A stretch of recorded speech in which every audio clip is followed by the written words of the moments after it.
दोस्तों, बार बार मैं ये जिक्र क्यों कर रहा हूं कि जिन 3 राज्यों में भारतीय जनता पार्टी की जीत हुई है वहां पर कम से कम छत्तीसगढ़ और मध्य प्रदेश में बड़ा खेल हुआ है, क्योंकि अब इसके सबूत निकलकर सामने आ चुके हैं। और ये सबूत सामने जाके जब से रखे गए हैं तब से भारतीय जनता पार्टी की टेंशन बढ़ी हुई है। आज मैं आपके सामने एक एक सबूत रखने जा रहा हूं।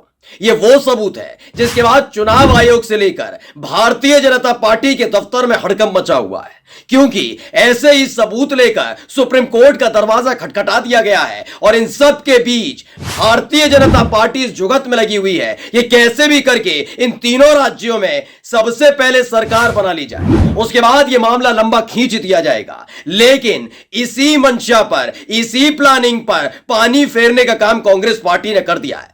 आज मैं अपनी वीडियो में वो सबूत दिखाने जा रहा हूं जिसे देखने के बाद आप समझ जाएंगे कि जिस मध्य प्रदेश के अंदर भारतीय जनता पार्टी की विदाई होने वाली थी, जिस छत्तीसगढ़ के अंदर बीजेपी का सूपड़ा फिर से साफ होने वाला था, उन्हीं 2 राज्यों में कैसे आखिरकार सरकार बना ली, कैसे पूर्ण बहुमत पा लिया। यही नहीं, जिस राजस्थान के अंदर दोनों ही पार्टी में कड़ी टक्कर बताई जा रही थी, कांग्रेस पार्टी अव्वल बताई जा रही थी, उस राजस्थान के अंदर भारतीय जनता पार्टी को कैसे पूर्ण बहुमत मिल गया। नमस्कार, मैं हूं प्रज्वल गौतम और आप देख रहे थे कंटा। आज मैं वो वीडियो आपको दिखाऊंगा, वो तस्वीरें मैं दिखाऊंगा, वो तमाम खबरें दिखाने जा रहा हूं जिसे देखने के बाद आप भी मान लेंगे कि हां, जो आरोप विपक्ष 2014 के बाद से विधानसभा का चुनाव हो या लोकसभा का चुनाव हो, जब जब लगाता है ईवीएम पर सवाल उठाता है, जब जब आरोप ईवीएम पर लगाता है, वो कितने सच होते हैं। क्योंकि पहले ये सबूत नहीं था, लेकिन अब सबूत के साथ साथ जैसे ही कांग्रेस पार्टी के नेता, विपक्ष के नेता, तमाम इंजीनियर्स और तमाम लोग आ गए, उसके बाद बीजेपी कपकपा गई है। सबसे पहले मैं दिग्विजय सिंह का ये ट्वीट आपको दिखाना चाहूंगा। ये ट्वीट इसलिए जरूरी हो जाता है दोस्तों, क्योंकि ऐसा कैसे हो सकता है कि किसी भी इंसान को यह पहले ही पता लग जाए कि वो जिस पार्टी से ताल्लुकात रखता है, वो जिस प्रत्याशी का समर्थक है, वो उतने ही वोट से जीतने जा रहा है। देखिए, दिग्विजय सिंह ने जो ट्वीट किया है, पहले ट्वीट को पढ़ लीजिएगा, उसके बाद मैं आपको असली कहानी दिखाऊंगा। इन 2 तस्वीरों पर गौर करें। लाल बैकग्राउंड में बीजेपी कार्यकर्ता लिख रहे हैं कि खाच रौद विधानसभा चुनाव में किसे कितने वोट गिरे और कौन कितने वोट से जीत रहा है। महत्वपूर्ण बात यह है कि यह पोस्ट मतगणना से 2 दिन पहले यानी 1 दिसंबर को ही लिख दी गई थी। अब नतीजे के बाद की तस्वीर मिलान कर लें।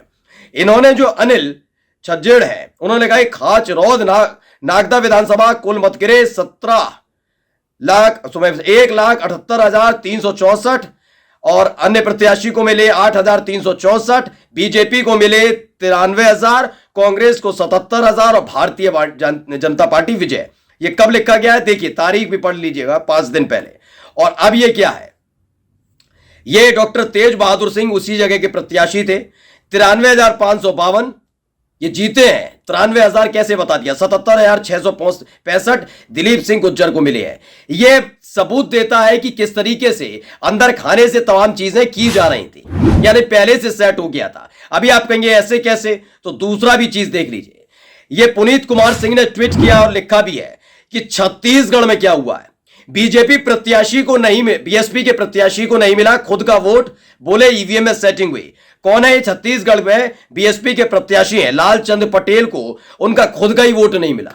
अब ऐसा मान सकते हैं उसे 1 वोट ना मिले, बीएसपी के प्रत्याशी को 1 सिंगल वोट ना मिले। क्या आप इंसान अपना वोट, अगर मैं चुनाव लड़ रहा हूं या जो मेरे वीडियो देख रहे हैं वो चुनाव वीडियो देख रहा हूं, हो सकता है उनके परिवार वाले उनको ना दे, कम से कम ये भी मान लिया जाए। लेकिन आप जब वोट डालने जाएंगे तो इतनी तो समझ होगी कि आप अपने ही नाम पर बटन दबाएंगे, इतना तो मुझे लगता है ना। लेकिन बीएसपी के प्रत्याशी जो है, उन्होंने अपने नाम पर वोट दिए, उनको खुद 1 भी वोट उनको नहीं मिला है। अब इसमें कहते हैं ईवीएम की सेटिंग नहीं तो क्या है। एक और पहले मैं खबर दिखाऊंगा एक एक करके, उसके बाद इनकी कहानी खोलूंगा। ये देखिए, ये 5/12 यानी 5 दिसंबर की इस साल की लिखा है कि पोस्टल बैलेट में कांग्रेस को 199 सीटों पर बढ़त, जबकि प्रदेश में पार्टी जीती केवल 66 सीटें। मध्य प्रदेश में यही हुआ है। पोस्टल वोटिंग बैलेट जो था, दरअसल क्या होता ना, जैसे जो एनआरआई हैं या फिर जो देश की सेवा में लगे हुए हमारे सेना के जवान हैं, पुलिस वाले हैं, जो अधिकारी हैं, चुनाव ड्यूटी लगी है, तो वो अपना पोस्टल बैलेट से अपना भेज देते हैं कि हम इस प्रत्याशी को या फिर इस पार्टी को हम वोट दे रहे हैं। उसी आधार, वो ईवीएम का बटन दबाने आ नहीं सकते, ठीक है ना। जैसे एनआरआई कोई कहीं रह रहा है, सेना के जवान अगर सब आ जाएंगे तो रक्षा कौन करेगा देश की। पुलिस की भी ड्यूटी लगती है चुनावों के दौरान, या फिर जिसकी ड्यूटी बाहर है, तमिलनाडु में है, कोई कहीं है, ठीक है ना, तो वो पोस्टल बैलेट के जरिए भेजते हैं। ये काम अलग अलग चुनावों में देखा जा चुका है। भारतीय जनता पार्टी कभी भी पोस्टल बैलेट में जीती ही नहीं है, कहीं नहीं जीती, ये बात सच है। लेकिन इसमें ही पढ़ लीजिए, पोस्टल बैलेट में 199 सीटों पर बढ़ती कांग्रेस पार्टी की, लेकिन मध्य प्रदेश के अंदर उसे 66 सीटें मिली। कैसे मिली? क्योंकि ईवीएम का खेल किया गया, यह दर्शाता है। दिग्विजय सिंह का यह वाला खास तौर पर जो आंकड़ा है वो मैं आपको दिखाने जा रहा हूं। देखिए, 230 सीटों के आंकड़े आपके पास हैं। पोस्टल बैलेट के जरिए कांग्रेस और बीजेपी को पड़े वोटों की संख्या विश्लेषण के लिए प्रस्तुत है। सोचने की बात यह है कि जब जनता वही है तो वोटिंग पैटर्न इतना कैसे बदल गया, कैसे बदल गया?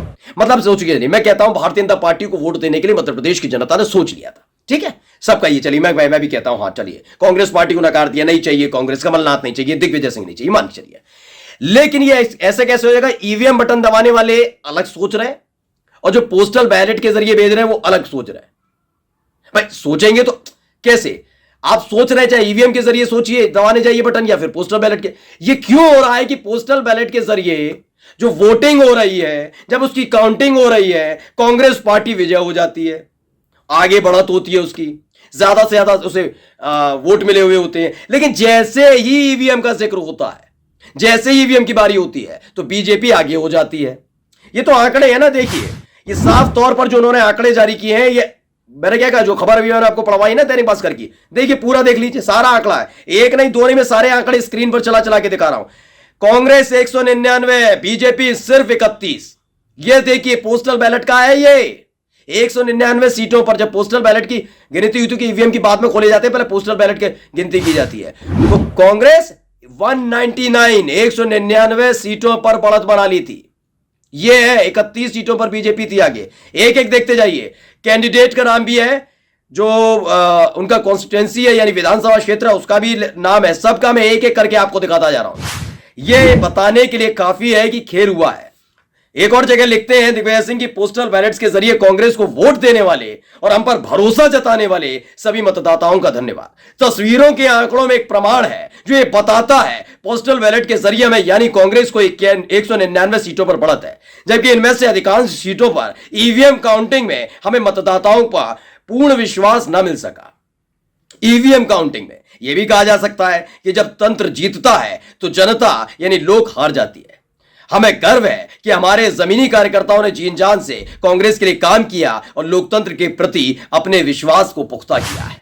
इन्होंने सबूत के सामने साथ रख दिया है। बार बार हम कह रहे हैं ना, बैलेट पेपर से करा के देख लीजिए, हिम्मत क्यों नहीं हो रही? एक भारतीय जनता पार्टी का बड़ा नेता कह जाए, चलिए चुनौती स्वीकार करिए ना, किसी एक राज्य में स्वीकार करके देख लीजिए, पता लग जाएगा। मैं डंके की चोट पर कह रहा हूं, पता लग जाएगा। इसीलिए ये ईवीएम ईवीएम ईवीएम ईवीएम चिल्लाते रहते हैं, यही एक वजह है। मैं तो कह रहा हूं ना, निकाल लीजिए, झूठ बोल रहा हूं, गूगल करके जाकर देख लीजिए। तमाम जगह आप देखेंगे मध्य प्रदेश में पोस्टल बैलेट का जो हुआ, जो वोटिंग काउंटिंग हुई, उसमें कांग्रेस पार्टी अव्वल थी, लेकिन भारतीय जनता पार्टी तभी अव्वल हो गई जैसे ईवीएम से काउंटिंग शुरू हुई। तो ये इनकी असलियत है। नमस्कार।